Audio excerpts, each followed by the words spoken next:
¿Cuál es tu protagonista favorito? Sin duda esa respuesta tiene muchas aristas, porque cada uno de nosotros conecta con uno diferente. Pero si en algo podemos estar de acuerdo, es que una historia no es nada sin un protagonista.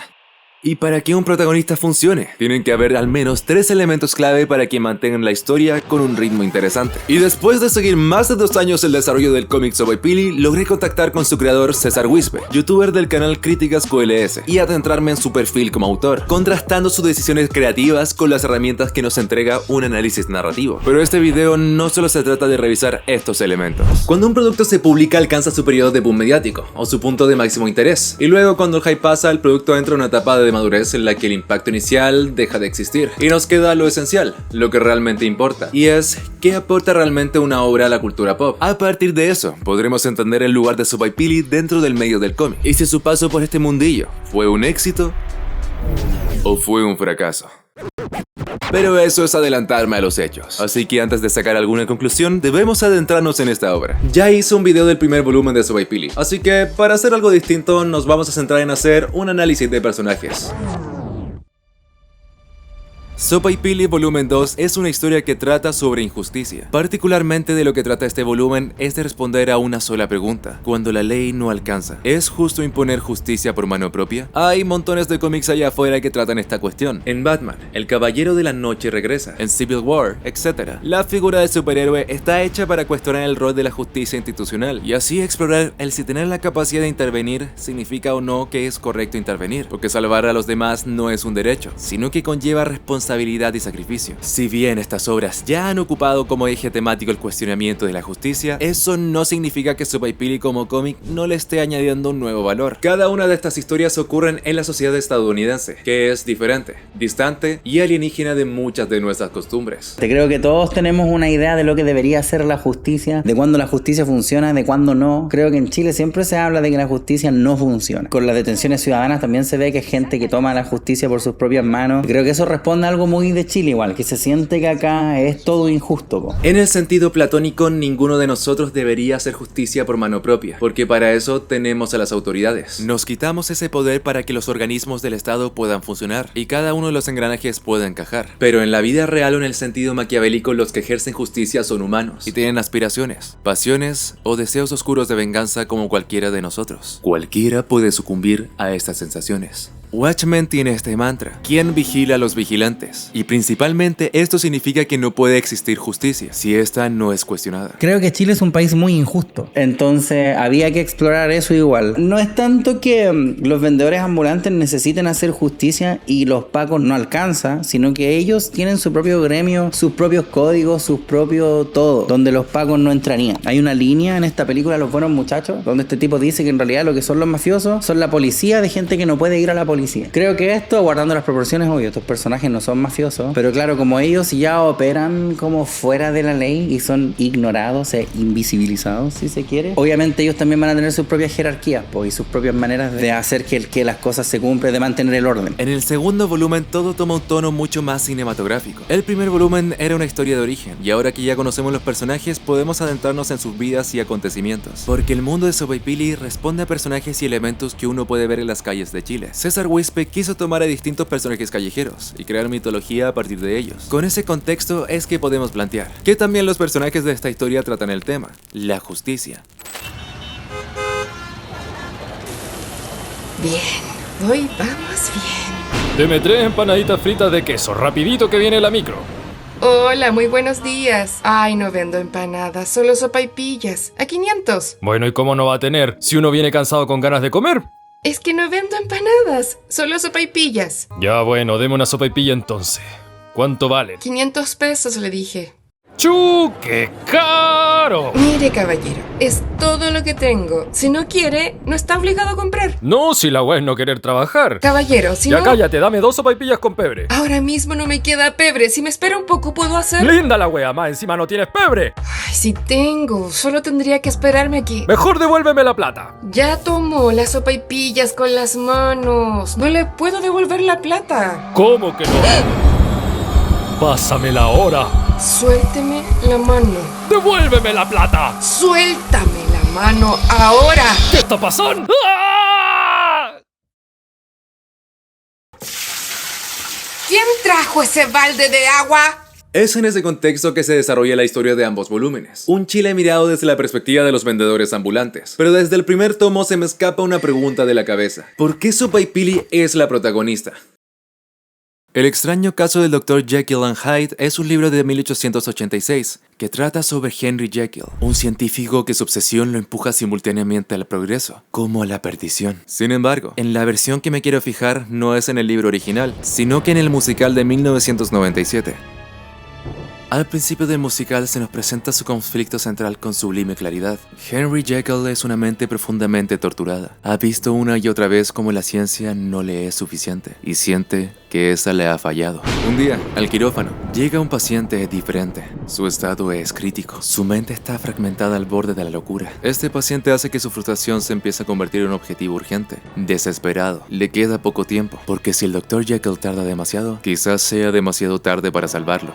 Porque este paciente al que quiere salvar Good night, Father. es su padre. Del primer minuto se pueden extraer varios elementos necesarios para que un protagonista sea entrañable. Tiene un objetivo claro: separar la mente del ser humano entre el bien y el mal. Esto solamente puede hacerlo él, porque es un doctor ampliamente capaz y tiene la presión dramática de salvar a su padre antes de que éste termine en un estado de no retorno. Y si falla, pierde lo que queda de su familia para siempre. Ahora, Natalie.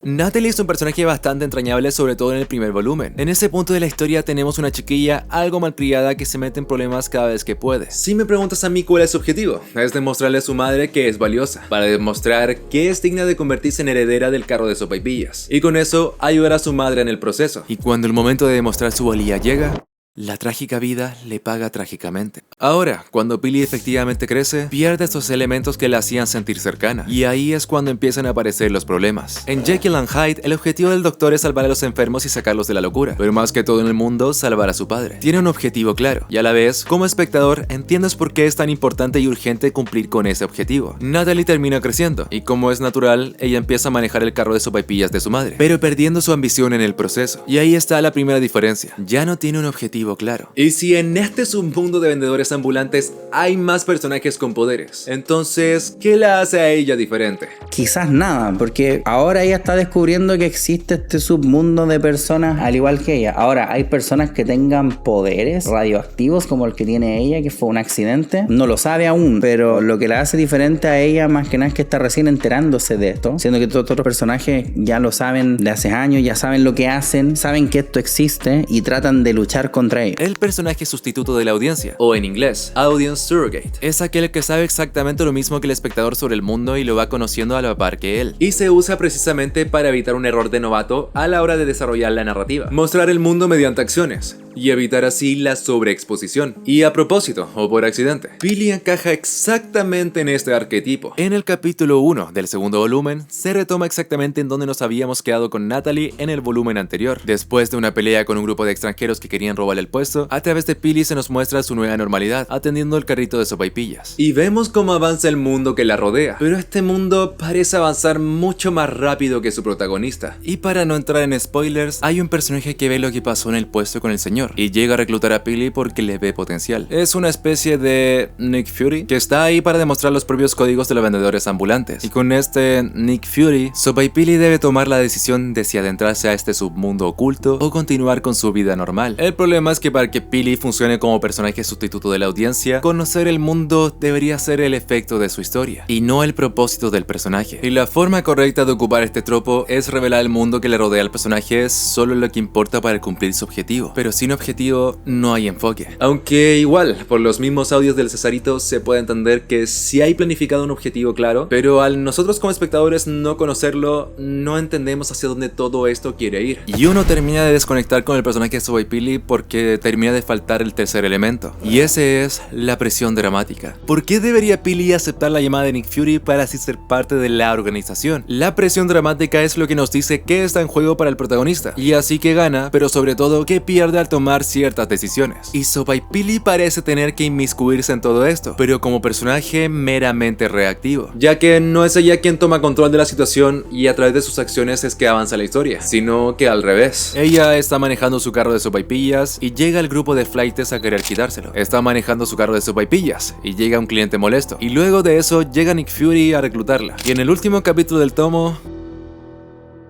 ocurre exactamente lo mismo.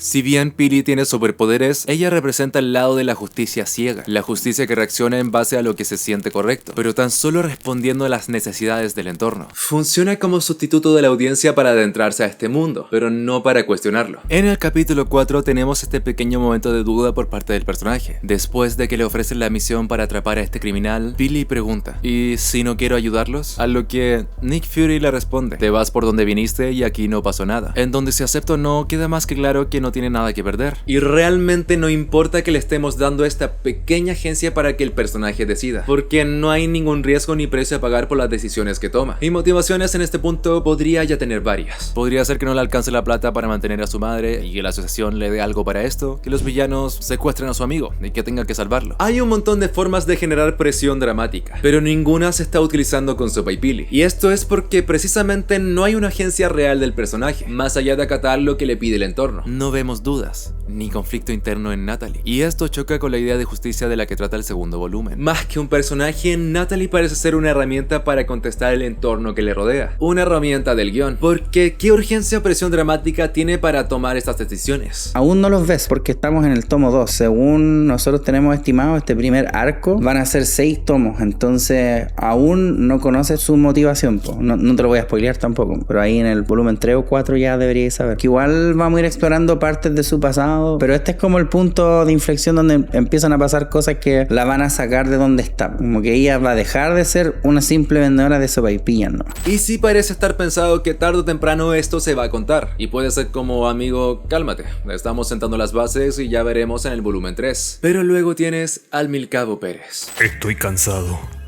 No, estoy agotado. Hasta mañana, Cabo Pérez. ¿Cómo no estarlo? La ciudad no es más que un puto vertedero. Huele tan mal que hasta me cuesta respirar. Plata, todo es plata. Pa' tomar, pa' culear, nunca para ayudar. Mira este weón. Una monedita pa' un litro de pan. Me aburrí de hacer caridad. Le saqué la cresta el otro día. ¿Algún problema? No, disculpe. Cobarde de mierda. Como no está detrás de una pantalla, no puede decirme nada. La vida real es distinta, ¿no? La vida real es cruel. La vida real es agobiante. La ley tan solo ampara a unos pocos. Porque la única ley es la ley del más fuerte. Milcavo es un personaje agobiado, desgastado y pateado por ideales que jamás pudo cumplir. Mientras más pasa el tiempo, más se da cuenta de lo envenenadas que están las calles, por bastardos derramados como aceite usado sobre un pavimento de mala muerte. Milcavo en esencia es un clásico antihéroe. Está inscrito en la institución de carabineros, y de día es un Paco más, subordinado por el sargento Rojas y mordiéndose la lengua en las situaciones que encuentra injustas. Pero por las noches decide taparse el rostro y convertirse en justiciero, traicionando la institución a la que representa en el proceso. Y es justamente ahí donde Milcavo funciona, en donde Natalie falla, en la lucha interna. En Watchmen tienes a Rorschach, un detective que a través del discurso no hace más que evidenciar su lucha interna. Yo nunca dije quiero que sea como Rorschach. Creo que después donde le tapamos la cara, donde hicimos que este weón se tapara la cara, fue como claro, pues pareciera que tiene una weá como... Bueno, Rorschach tiene una... ¿Cómo se llama? Una imagen de una prueba de Rorschach, obvio. Pero no, nunca fue quiero que sea como Rorschach, sino que este weón quiere hacer justicia, está como aprendiendo a hacerlo, está haciéndolo más o menos a la mala, tiene que cubrirse la cara y no sabe cómo, entonces ocurrió esta weá que es como media artesanal nomás. Si bien Rorschach no fue una inspiración clara, la propia existencia del Milcavo pone en tela de juicio qué es la justicia para todos nosotros. ¿Debemos confiar en las instituciones? ¿O debemos renegarlas y hacer a lo que a nosotros nos parezca correcto? Milcavo, al igual que Rorschach, tiene en todo momento este debate interno con la justicia, en donde las instituciones no le alcanzan, y él toma la decisión de hacer justicia por mano propia, por mucho que esto sea o no sea correcto. La diferencia es que Rorschach ya renegó por completo la institución de la que era parte. Milcavo, en cambio, aún sigue adentro. Para mí el tema de las inspiraciones, por lo que me decía acá, creo yo al menos, o al menos como me ha funcionado a mí, nunca me ha pasado que he dicho ya voy a hacer algo que sea como esto, sino que después me doy cuenta de que lo es. Por ejemplo, el personaje del sargento Rojas, a mí me gusta mucho escribirlo porque siento que es un personaje muy de mierda. Y por ejemplo, cuando él conversa, cuando dice cosas, me doy cuenta de que habla muy similar a como habla el Negan de The Walking Dead. Because I want to play my dick is bigger than yours. It is. We both know it. ¿Cachai? Como tiene esta weá como media sarcástica, media pesada. Pero nunca fue, ya, quiero que este weón sea como el Negan. Para nada, sino que después me di cuenta de eso. Pero y además también es como el típico tío curado, ¿cachai? Entonces si me habláis de inspiraciones de productos chilenos, yo creo que no necesariamente de algún personaje chileno, pero sí del estereotipo de chileno como el tío curado, ¿cachai? El viejo califa, estos weones como medio degenerados, el viejo contru. Como que tiene un poquitito de todos esos personajes que son como los aspectos más negativos o más pencas de los chilenos. Y genuinamente, estos son buenos personajes, cada uno de ellos, pero Sopaipilli lamentablemente palidece en comparación, y sin esta presión dramática termina por lograr convertirse en una protagonista poco satisfactoria. Aunque tengo que admitir que esta parte del video tiene una pequeña trampa. ¿Se acuerdan del primer audio del Cesarito? Pues corté una parte importante para poder analizar esto. La primera pregunta, ¿por qué Sopaipilli es la protagonista? No necesariamente es la protagonista. El cómic se llama Sopaipilli. Nosotros descubrimos el mundo que existe a través de ella, pero no sé si necesariamente es la protagonista como la única persona de la que se trata. O sea, es la protagonista porque gracias a ella, a través de ella es como nosotros conocemos el mundo, como realmente funciona. Creo que esto es un error de concepto. El personaje de Sopaipilli, por definición de concepto, es la protagonista de esta historia. Si no, no tendría sentido el por qué en el primer volumen se nos cuenta su historia de origen, y el foco o la atención se centra en ella, y en las acciones que le rodean. Siempre me han gustado los personajes femeninos. Onda, yo pienso en mis videojuegos favoritos. Las sagas, por ejemplo, son Resident Evil, que está la Jill Valentine. Bueno, hay personajes masculinos, pero Jill Valentine y la Claire Redfield son como los más icónicos. Está Tomb Raider, que es Lara Croft. Está Metroid, que es Samus. Está Bayonetta, que también es mujer. Creo que es más que nada por eso, porque me gustan los personajes femeninos. No fue que haya decidido hacerlo mujer por algún otro motivo más que ese. Me llama más la atención una mujer heroína que un hombre. Decidir que un personaje sea hombre o mujer no es una decisión arbitraria en narrativa. Se utiliza para hablar de ciertos temas y en base a eso se construye un personaje. El personaje de Milcao está mucho más conectado con el tema y está mucho mejor escrito que Sopaipilli. Y bueno, pueden revisar la literatura si quieren, pero generalmente para hombres es difícil escribir buenos personajes femeninos. Sopaipilli necesita tener un punto de enfoque hacia dónde va esta historia, que hasta el momento no lo tiene. Y quizás eso está a punto de cambiar. Al final del volumen 2, Natalie es descubierta por los Pacos. Y quizás es exactamente el punto de no retorno que no le dejará a Natalie volver a su vida normal.